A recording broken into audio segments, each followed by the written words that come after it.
বাক্সা জিলাৰ মুছলপুৰত আজি জ্যেষ্ঠ নাগৰিক কল্যাণ পৰিষদৰ উদ্যোগত স্বাস্থ্য পৰামৰ্শ শিবিৰ আৰু সজাগতা সভা অনুষ্ঠিত হয়। অসম চৰকাৰৰ সামাজিক ন্যায় আৰু সবলীকৰণ বিভাগৰ অন্তৰ্গত জ্যেষ্ঠ নাগৰিকৰ বাবে অনুষ্ঠিত এই স্বাস্থ্য পৰামৰ্শ শিবিৰ আৰু সজাগতা সভাত অংশগ্ৰহণ কৰি মন্ত্ৰী উৰ্ষাও গৌৰৱ ব্ৰহ্মই জ্যেষ্ঠ নাগৰিকৰ বাবে শৰীৰ চৰ্চা কৰাৰ বাবে ঘৰ নিৰ্মাণৰ বাবে ৫ লাখ টকাৰ আৰ্থিক সাহায্য প্ৰদান কৰা হ'ব বুলি মন্তব্য কৰে। এই অনুষ্ঠানত অসম জ্যেষ্ঠ নাগৰিক কল্যাণ পৰিষদৰ অধ্যক্ষ ডক্টৰ প্ৰদীপ ঠাকুৰীয়া, প্ৰধান সম্পাদক প্ৰসন্ন কুমাৰ বৰঠাকুৰ, বাক্সা জিলা জ্যেষ্ঠ নাগৰিক পৰিষদৰ সভাপতি বসন্ত শৰ্মা, সম্পাদক ভৱানন্দ দাস, জিলাৰ প্ৰাক্তন সভাপতি ব্ৰজমোহন কলিতা আদি উপস্থিত থাকে। মই ভাবিছোঁ যে শৰীৰ চৰ্চাৰ অলপ প্ৰয়োজন।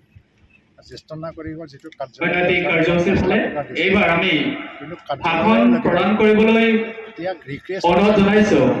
শৰীৰ চৰ্চাৰ কাৰণে কিছুমান সুবিধা যদি অসম চৰকাৰৰ জ্যেষ্ঠ নাগৰিক কল্যাণ পৰিষদৰ যিসকলে মানে অধ্যক্ষ কৰে তেওঁলোকৰ সুবিধাতকৈ আমি ৰিক্ৰিয়েশ্যন চেণ্টাৰ কৰিব পাৰিম। তাৰ কাৰণে মই আকৌ ৫ লাখ টকা দিম আৰু তাৰ মানে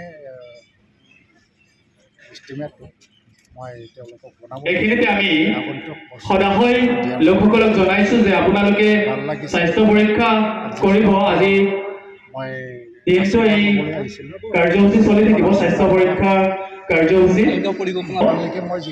গতিকে কিছু সময় এই বাক্সাৰ পৰা নীৰেণ কুমাৰ শৰ্মাৰ ৰিপৰ্ট, গ্ল'বেল NE 24/7।